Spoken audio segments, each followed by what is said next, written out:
change is emphasized.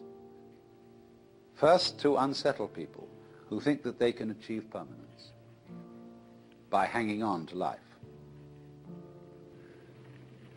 So then, as a result of that,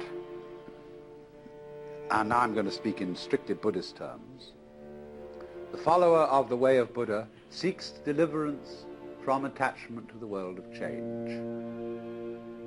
He seeks nirvana, the state beyond change. But actually, the whole problem is that there really is no other problem for human beings than to go over that waterfall when it comes, just as you go over any other waterfall, just as you go on from day to day, just as you go to sleep at night. Be absolutely willing to die. Now, I'm not preaching. I'm not saying you ought to be willing to die and that you should muscle up your courage and somehow put on a good front when the terrible thing comes. That's not the idea at all. The point is that you can only die well if you understand your disappearance as this particular organism is simply seasonal. That you are just as much the dark space beyond death as you are the light interval called life. These are just two sides of you, because you is the total wave.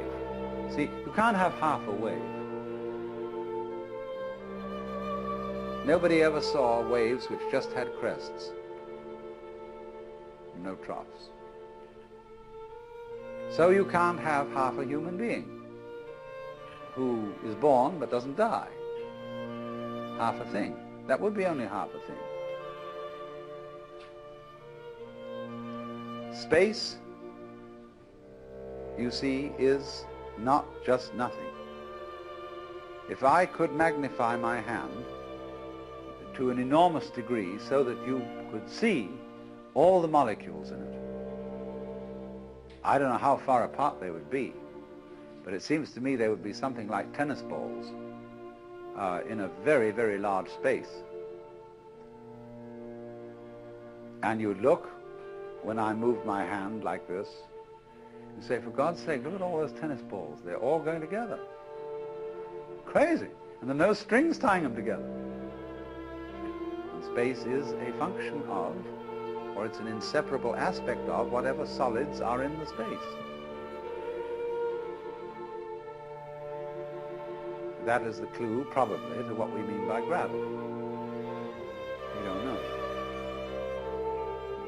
So in the same way, when those marvelous sandpipers come around here, the little ones, while they're in the air flying, they have one mind. They move all together. When they alight on the mud, they become individuals and they go picking around for worms or something. But one click of the fingers and all those things are going zip into the air. They don't seem to have a leader because they don't follow when they turn. They all turn together and go off in another direction. Amazing. But they're like the molecules in my hand.